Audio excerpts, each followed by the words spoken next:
Beti komentatu da Iruña. Siempre se ha comentado que Iruña se encuentra en un cuenco. Visto de aquí, así es. Iruña está rodeada de montes. Estamos en el monte Ezkaba. Ezkaba tiene 800 metros, es bastante alto y cierra la zona norte.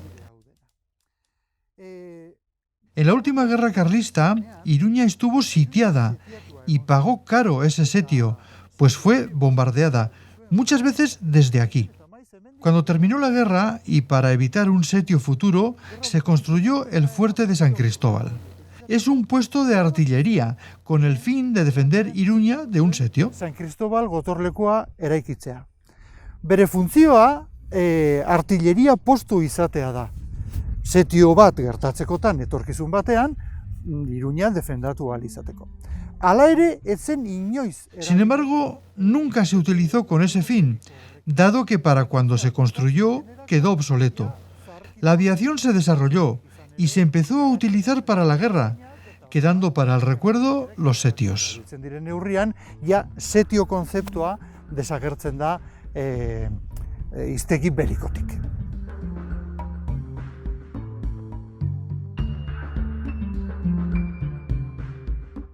En 1934 ocurrió lo que conocemos como la Revolución de Asturias. Además de en Asturias, tuvo eco en Euskal Herria, en Eibar, por ejemplo. Pero no solo en Eibar, en otros muchos pueblos la gente se sublevó y reivindicó. Fue en ese momento cuando el fuerte de San Cristóbal empieza a ser usado para una función que no es puesto de artillería. Se convirtió en una cárcel. Los detenidos en el proceso revolucionario fueron traídos aquí, y aquí los tuvieron presos. Adecuaron el espacio para su nueva función, levantando muros interiores. Con la victoria del Frente Popular se concede la amnistía, y se creía que la cárcel se quedó vacía, pero al parecer no es así.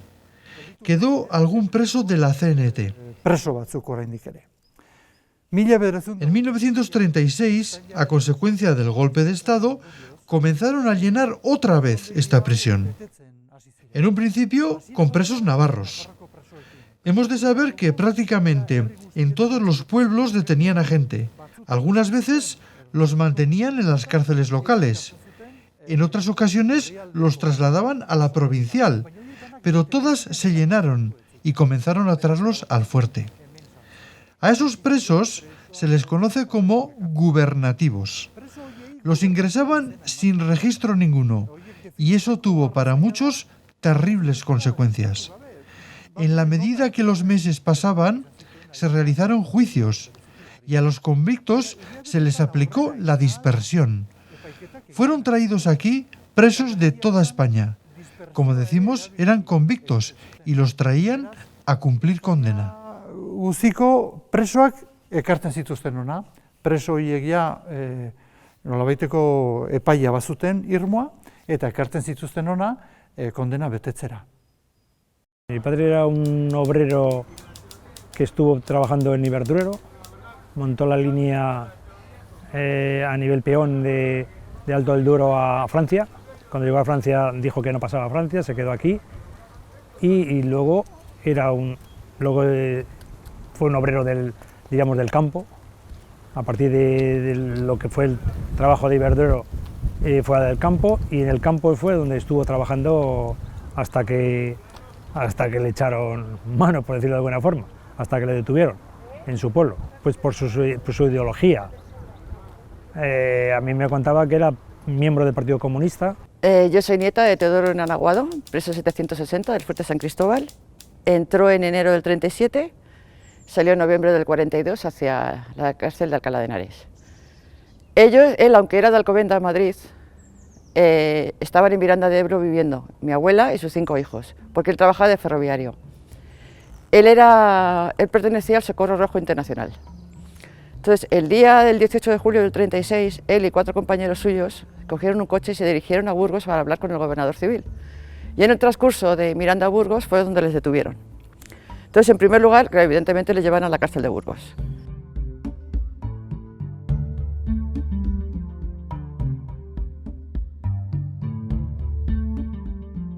En ese periodo, primero antes del golpe, fallecen 2 presos, se llega a discutir en las Cortes Generales en Madrid acerca de la situación de este penal, se plantea que sí, que la intención es ir progresivamente cerrándolo, etcétera, ¿no?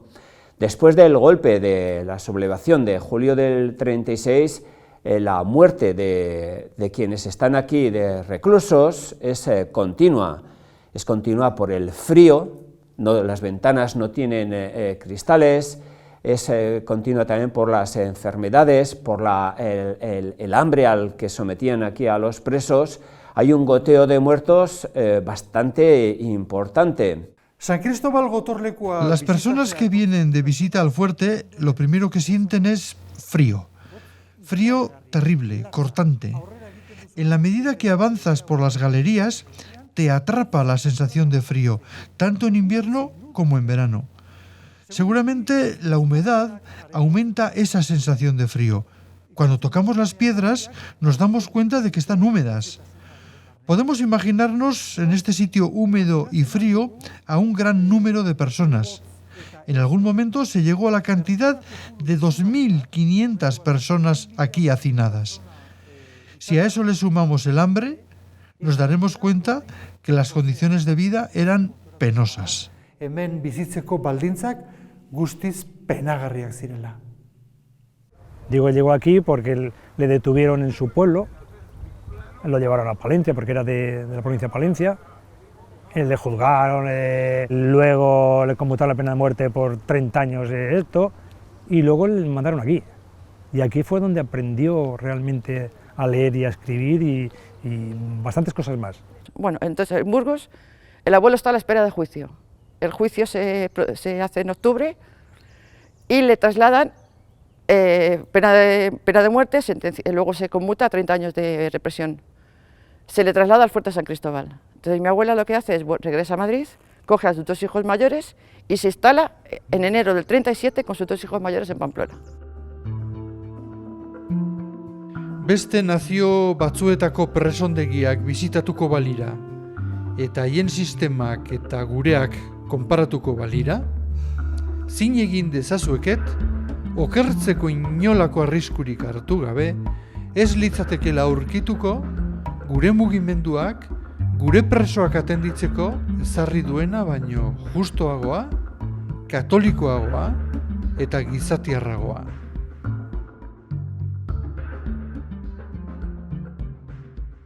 Desde el mismo 19 de julio empiezan a subir presos y efectivamente, como bien dice, son cientos de navarros opositores al golpe, a la sublevación militar, que son encarcelados, muchas veces en cárceles locales, de los partidos judiciales y luego pues, en la prisión provincial y también en este penal.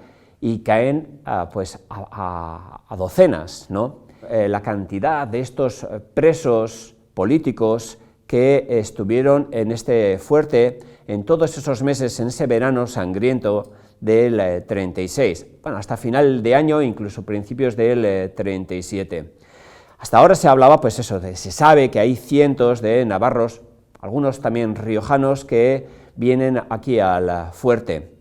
En el fuerte, digo, antes del 18 de julio estaban estos 210 presos, pero en el año 44, en otro sumario, en enero del 44, aparece un certificado que explica el número, contabiliza el número de estos presos. Las dictaduras son muy propensas a ocultar esa información, pero muchas veces su burocracia les delata. En este caso, necesitaban, en ese otro sumario del 44, determinar el número de raciones que se daban a cuántos presos en ese periodo de tiempo. Y entonces el administrador certifica la cantidad de reclusos existentes en el mes de julio, en el mes de agosto, en el mes de septiembre, así hasta el año 37. Si descuentas a todas esas raciones los 210 que ya existían en el momento del golpe, lo que ya puedes determinar es mes a mes que a finales de julio del 36 había ya 350 opositores aquí en el fuerte y que en septiembre eran 668. Finaliza el año en 327, creo que es, y ese dato es relevante por su vínculo a otro hecho, y es la cantidad de reclusos de este fuerte que, sin ser contabilizados, los que se llamaban presos gubernativos, salen del fuerte para ser fusilados. Las sacas, que hablan de varios cientos de personas que salen para ser fusilados. En muchos casos en la parte exterior del fuerte y en otros casos desplazándolos a lugares que eran ya elegidos, como la Tejería de Monreal, en Ibero, en Lanz, en el Pineral de Lanz, etcétera, ¿no? El registrarlos, para ellos no era importante registrarlos, ellos lo que querían era tenerlos ahí, que no molestaran, para luego saber, vamos a ver qué es lo que hacemos luego con ellos. El registro, es que no, yo creo que ni se les pasó por la cabeza registrarlos. Su obsesión era detener y encarcelar, así. Esperaban a las 12 de la noche para el tema del nombramiento y las sacas, y sacarlos. Entonces, claro, yo creo que debían de vivir una incertidumbre brutal. Porque además, ya te digo, ya de por sí las condiciones eran malas, los primeros días de caos, el tema de las comidas, te puedes imaginar ahí más de 500 personas, calculo, a grosso modo, 500 personas ahí dentro sin ningún tipo de orden ni concierto, porque no constaba en ningún lado que estuviesen allí, los sabían sus familiares, pero jurídicamente no se sabía dónde estaban, porque no había habido juicio. Al no estar registrados, podían hacer con ellos lo que quisieran, porque no constaban en ningún lado. ¿Qué pasó? Así fusilaron a más de uno. Les daban la libertad y en las mismas puertas del fuerte, por ejemplo, mataron, que yo tenga constancia ahora mismo, a cerca de 32. Les daban la libertad y los mataban en las inmediaciones del fuerte. Una saca significa que alguien, en muchos casos de personas afines a los golpistas en determinados pueblos, vienen aquí con una lista y de una manera muy impune solicitan, falangistas, requetés, que llegan y dicen queremos a esta lista de personas. Se hacía en algunos casos la ficción de concederles la puesta en libertad en un papel, los esperaban en el exterior y se los llevaban a la primera curva, segunda curva de subida al fuerte de la carretera que viene desde Ártica, y ahí eran ejecutados y se encontraban al día siguiente.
Una vez que ingresan en el fuerte, al ser una fortificación militar, ¿no?, pensada como defensa de la capital de Nafarroa, de Iruña, no está condicionado para que tantas personas alberguen el fuerte de San Cristóbal. Es una fortificación que se hizo vaciando el monte, entonces las humedades, el frío, las malas condiciones de higiene, la poca alimentación que podían darles o les daban, conlleva que al final muchos presos se enfermen dentro del fuerte de San Cristóbal.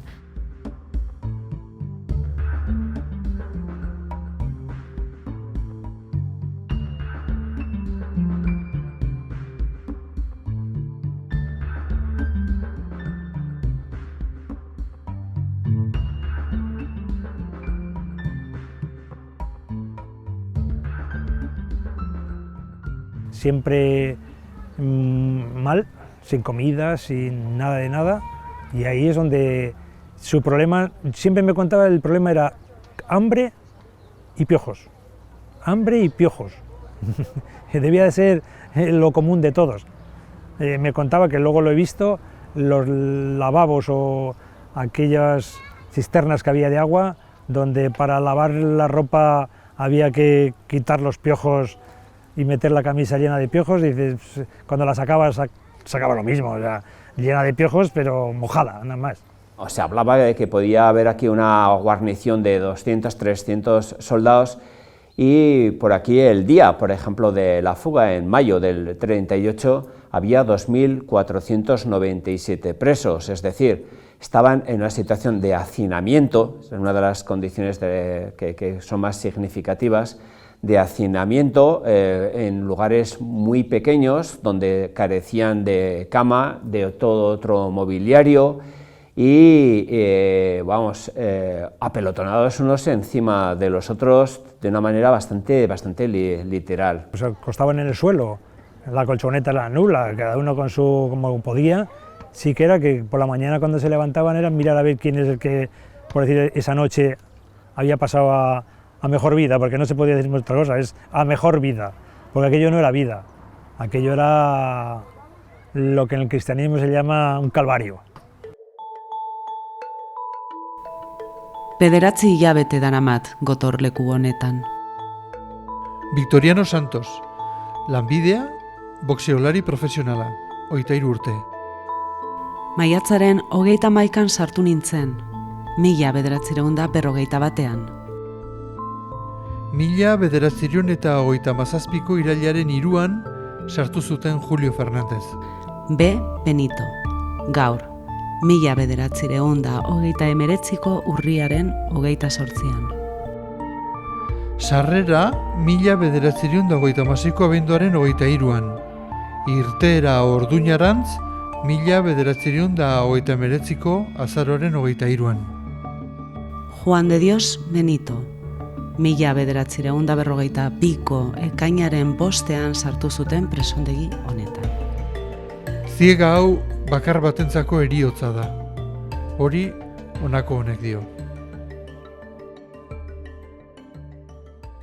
En el año 37, este administrador, Muñoz, es destituido por las mismas autoridades militares, de los militares golpistas, porque se prueba que eludía una gran cantidad del dinero destinado a esta alimentación para sus propios fines. Lo repartía con el director, habla un cálculo de 4.000 pesetas, la moneda de entonces, y lo que eso suponía es que la alimentación de los presos era ínfima hasta el punto que hay muchos comentarios, biografías, recuerdos de ellos, memorias que citan cómo les podían caer 4 garbanzos dentro de un plato de agua caliente, ¿no? Parte del negocio de este subdirector Muñoz es que se quedaba con en muchos casos, con esos alimentos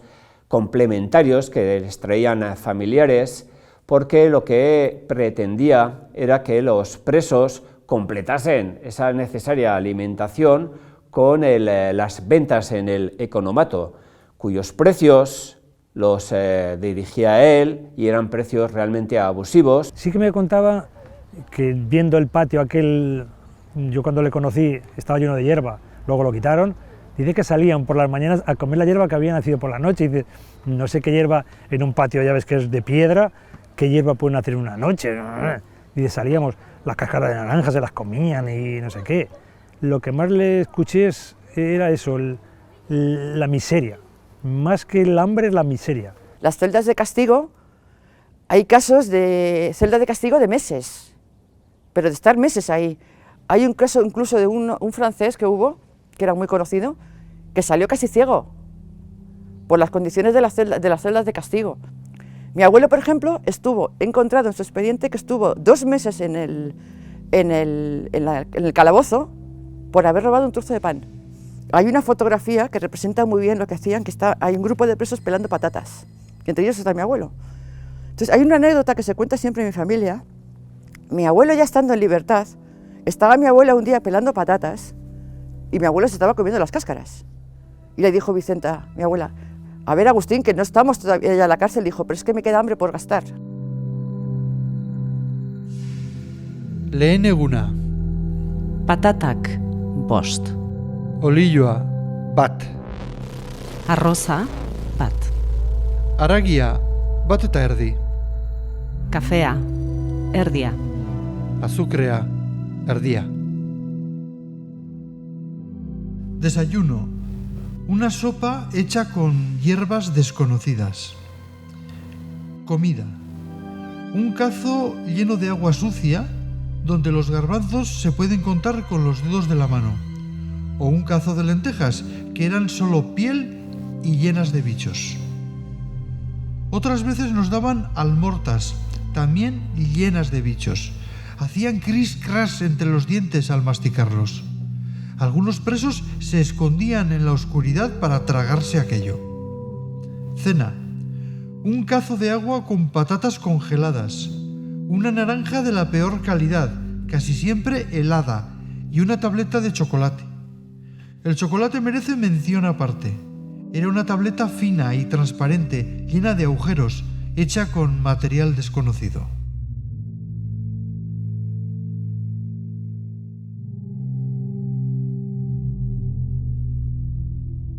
¿Qué es lo que ocurre a partir de más o menos octubre del 36? Que efectivamente empiezan a venir presos de todo el Estado que ya son condenados, por ejemplo, 100 y pico que son condenados por haber sido capturados en la Casa del Pueblo de Valladolid. Otro montón de ellos que llegan entre diciembre y enero, que de igual manera son capturados en Vizcaya, cuando tratan de oponerse a la entrada en Vizcaya desde Álava de las fuerzas militares franquistas, y así sucesivamente, hasta el punto que efectivamente la mayoría de presos son castellano-leoneses, son gallegos, etc. Eso tiene su correspondencia con los que luego se fugan, que, bueno, yo he llegado más o menos a determinar que el 48% eran castellano-leoneses, que eran un 22% gallegos, 190 y pico, y luego de todo el Estado, realmente de cualquier sitio que se te ocurra, varios canarios. Hay incluso dentro de los que se fugan, pero también de los que estaban de presos, una docena de extranjeros, no vinculados a brigadas internacionales, todos aquellos extranjeros que vinieron a luchar en favor de la República, sino en muchos casos gentes que habían sido emigrantes y que habían regresado, pero que tenían ya ciudadanía cubana, argentina, portuguesa. Lo que sí me extraña es que mi padre, hasta que vino aquí, era un analfabeto, no sabía leer ni escribir. Entonces hay algo que no me cuadra muy bien, cómo podía ser miembro del Partido Comunista y no saber leer ni escribir. Así, por ejemplo, a nivel de CNT, que era lo que había en aquel momento, lo primero que enseñaban en los Ateneos era a leer y escribir. A mi padre no le enseñaron a leer y escribir hasta que llegó aquí. Les prohibían todo, le prohibían libros, que tenían los libros escondidos, por lo que me contaba, y aprendió por sus compañeros, porque había gente muy preparada, había de todo.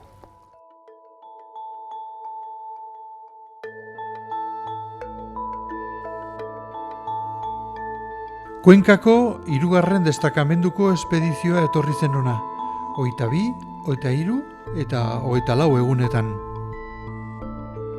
Hemen dautza Bernal, López Arenas, Torrijos, López de Ruy, Beaumont eta López Juanes. Jorge izan zen erruduna, 1952ko azaroaren 9. Alcalá de Henaresetik etorritako 155 preso gaude hemen. Galgo batek baino hotz handiagoa pasatu genuen. 1939ko abenduaren 20an, arratsaldeko 6 inguru. Mi abuela sí, mi abuela subía todas las semanas, se hacía el recorrido y iba andando desde, en este caso, Polígono Caballero hasta el Fuerte de San Cristóbal. Una noche le cayó la nevada y se quedó perdida en el monte. Paró porque ya no veía más, según cuentan, muerta de miedo, y tuvo que esperar a que llegara la luz del día para volver a retomar camino para volver. Pero estuvo una noche perdida aquí por el monte. Cuando detienen a la figura varón de la familia, como las mujeres se dedican a salir adelante, sacar a las criaturas adelante y sobre todo sacar a igual a las personas dependientes que estaban a cargo y además también a trabajar, ¿no? Muchas de ellas se ven obligadas en aquel contexto a salir a trabajar, en trabajos en los que no habían trabajado hasta ese momento. Son mujeres socialistas, anarquistas, comunistas, nacionalistas, que se organizan en Pamplona, pero también en Castilla, en Galicia, para acudir periódicamente y traerles lo que podían, pues para visitarles, darles ánimo, etcétera, ¿no? Y algunas de ellas se desplazan a vivir en Artica, como vienen a vivir en Pamplona, precisamente para estar cerca de lo que son sus allegados. Las mujeres ya pasado un tiempo, cuando traen a los presos aquí, que había muchos de Segovia, las familiares se juntaban cada 15 días, recogían toda la ropa, todo el dinero y toda la comida que podían y entonces viajaban dos y se iban turnando cada mes dos mujeres diferentes. Podía venir una mujer y su hija o su hijo o dos mujeres juntas, iban haciendo así, ¿no? Entonces es curioso como cuentan que se juntaban a las noches para recoger el dinero, la comida, se montaban todas las sacas encima de la espalda y venían hasta Pamplona. Por ejemplo, las de Segovia tardaban 24 horas en tren. Y una de ellas contaba que una vez ya llegando a Pamplona, la primera visita que tenían, pues llegaron y lo primero que preguntaron a ver dónde estaba el Fuerte de San Cristóbal, ¿no? A dónde tenían que ir, y les señalaron el monte. Y no daban crédito a que tenían que subir hasta ahí, además era invierno, había muchísima nieve, y ellas llegaban llenas con todas las sacas llenas de comida y de ropa en las espaldas, ¿no? Y con las criaturas. Entonces ya no solo era llegarnos en aquel momento y el transporte que podría haber en aquel momento, sino ya también el llegar a Pamplona y darse cuenta de que tenían que subir un monte entero para poder visitar a sus familiares. Los presos tenían días determinados de visita dependiendo de las brigadas y efectivamente las condiciones para llegar al fuerte eran muy duras, no había servicio de autobús, no había vehículos privados, y se desplazaban subiendo desde la ciudad para estar haciendo la visita. Una visita de, creo que eran 30 minutos, y como contaba lo que era la viuda de Leopoldo Pico, según su nieta, que vivió con ella durante toda su vida, en algunas ocasiones se desplazaba desde Bilbao y se encontraba que estaba Leopoldo Pico en una celda de corrección, y se daba media vuelta sin poder hacer la visita. Hay que tener en cuenta dos impedimentos más, que son las cartas, las comunicaciones escritas, que ahí por ejemplo la censura era muy grande, y por otro lado también el horario de visitas. Se conservan algunas órdenes del director del penal en el que se ven cómo va cambiando los horarios de visitas según las brigadas, según los pabellones en los que están los presos.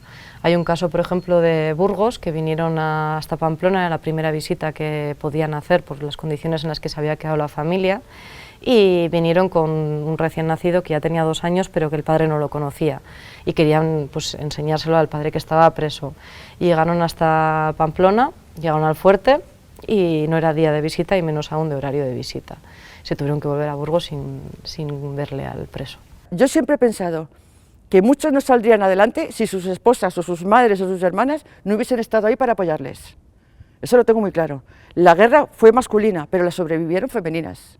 Las cientos de mujeres que se trasladaron aquí a Pamplona, porque no solamente fue mi abuela, fueron muchas esposas las que se afincaron en Pamplona a trabajar y subían en silencio muchos días, con lo que podían y cómo podían. O sea, los presos sobrevivieron gracias a sus mujeres, a sus familiares, a sus esposas. Un día muy duro en el Fuerte de San Cristóbal es el Día de la Merced, que probablemente se celebró en 2 años, aunque hay constancia de uno, por fotografías y por unas memorias escritas por el capellán. Y ese día pudieron entrar por primera vez los hijos y las hijas de los presos, menores de una cierta edad, y entraron a pasar el día. Estuvieron durante todo el día, hubo un orfeón, se celebró misa, comieron dentro del fuerte y salieron. Entonces, por un lado he encontrado que fue un día muy triste, pero para muchas de las hijas e hijos que entraron, que eran muy pequeñas, dicen que fue un día muy importante, ¿no? Porque volvieron a ver a sus padres después de pasados muchos años y casi no los reconocían cuando entraban. Entonces es curioso como por un lado los presos lo vivieron como un día de mucha pena, ¿no? de más nostalgia y de más dureza, ¿no? el estar preso aquí, pero por otro lado para las hijas de los presos fue un día muy importante. Es curioso este día también porque las mujeres militantes de Iruña, alguna de ellas también llevó a sus hijos y se hicieron pasar por hijos e hijas de los presos. Entonces también es curioso como en las fotos aparecen niños y niñas que no son familiares de presos.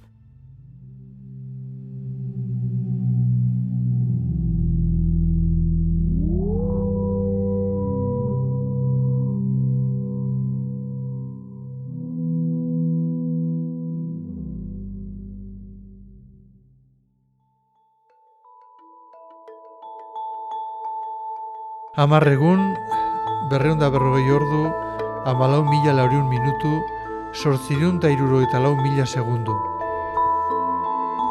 Ziega hau madarikatuta dago. 28 urte eta hainbat egun oraindik. Hau bakardadea. Zer egin dut nik? Garaipeneraino, 1942. Viva España, gora Sobietar Batasuna. Zu izan zinen bakarra.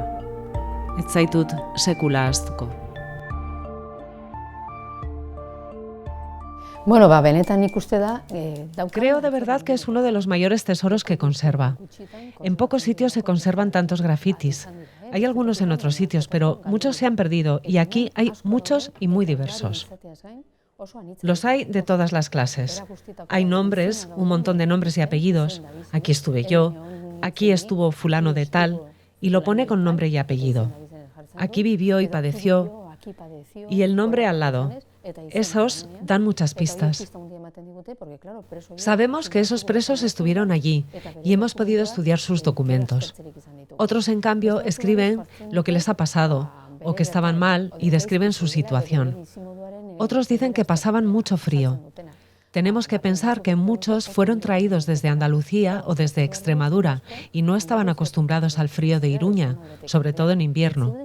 Algunos decían, aquí frío a quintales, o pasamos más frío que en ningún sitio. Están escritas ese tipo de frases. Si lo escribieron era porque verdaderamente lo sentían, porque eso era lo que vivieron. Otros, en cambio, pasaban hambre. Aquí pasamos mucha hambre, o no nos dan de comer. Otro dice que buscaba hierba en las rendijas para comérsela, por llevar algo a la boca. Sin duda pasaron hambre, frío y seguro que estuvieron en precaria situación. Eso ha quedado reflejado porque lo escribieron en la pared. En otras ocasiones se ven dibujos. Dibujos de todas las clases y algunos verdaderamente hermosos. A mí el que más me gusta es el que se ven 2 autobuses enteros. En uno de los autobuses se ve al conductor cómo agarra el volante y pone, aquí nos trajeron desde Cuenca. Y es verdad, durante 3 días seguidos trajeron un montón de presos que fueron juzgados en Alcalá de Henares. Cuando llegaron, un preso lo documentó con un dibujo. En esos 2 autobuses los trajeron hasta la cárcel. Es como ver en un cómic lo ocurrido, como verlo en una viñeta. Marrazki baten jarri zuen markatua. 2 autobus horietan ekarri zituztelako kartzelaino. Hori, bueno, da komiki baten ikustea, benetan bizi zuten egoera hori, ez? Viñeta baten ikustea bezalaxe. Jende asko aspertzen denean edo zer... Mucha gente cuando no sabe qué hacer o está aburrida, le da por dibujar lo primero que se le ocurre. Hay objetos, pelotas, balones, también un molinillo para moler café, aviones. En las celdas de castigo precisamente hay varios aviones. Parece como si fuera un bombardeo. Batzuk ikusten dira, ematen du nolabait bonbardateketa baliz bezala, emakumeen aurpegia daude. Hay rostros de mujer, pero ¿quiénes son? Todas son jóvenes, por lo tanto pueden ser novias, hermanas o alguna mujer deseada. Sus ilusiones y sus sueños están reflejados en la pared. La mayoría están hechas con lápiz, con grafito. Se conservan bien. Otros son grabados hechos con algo puntiagudo. Otras veces son juegos como el 3 en raya. Los hacían para pasar el tiempo jugando. Hay de todo y ciertamente nos muestran sentimientos y vivencias. Es un verdadero tesoro, algo que debe conservarse. Denetatik dago eta benetan erakusten digute, sentipenak beraiek han bizi izan zuten egoera, ez? Hemos dicho muchas veces que la cárcel debería ser conservada como un bien público, y no solo por la construcción en sí, la cual es verdaderamente impresionante, también por conservar y salvaguardar los grafitis escondidos en sus paredes. Se les debería aplicar un tratamiento para fijarlos, conservarlos y cuidarlos. Dauden grafiti horiei salbatu behar direlako edo konserbatu beharko liratekelako. Tratamendu bat eman beharko litzaiekela finkatzeko, ondo konserbatzeko eta zaintzeko. UNESCO aldarrikatuta ditu hainbat eraikin daudela ondare negatibo. Hay varias construcciones consideradas por la UNESCO como patrimonios negativos, dado que lo allí vivido fue realmente terrible. Todos conocemos el campo de exterminio de Auschwitz-Birkenau y hay muchos más considerados como patrimonio negativo. En nuestro caso, el fuerte de San Cristóbal es un claro ejemplo de ese tipo de patrimonio. Negatibo horren eredu garbiena, San Cristóbal mendian dagoen, Eskama mendian hobeto esateko, dagoen San Cristóbalen gotorlekoa da. La prisión fue cerrada en 1945, pero todavía hoy está en manos del ejército español. En otros lugares, este tipo de construcciones se han guardado para enseñar a las generaciones venideras qué es lo que no puede volver a ocurrir. Sería muy adecuado que también el fuerte de San Cristóbal se guardase con ese fin. Está aquí, veinura egon zela bizirik. Ai, ai, ai, ai, ai, está aquí, veinura egon zela bizirik. Ai, ai, ai, ai, ai, beste norbaiten lastanen eiztari. Ibili zelarek ez daki. Ez daki. Eraiki ditzagun bizitzek biona bizanekin begira nazatela zura begiak nire sudurraren gainetik.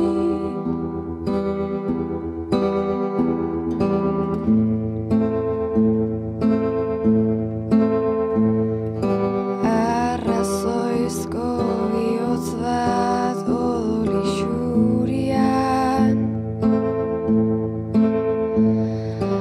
errekale hor baten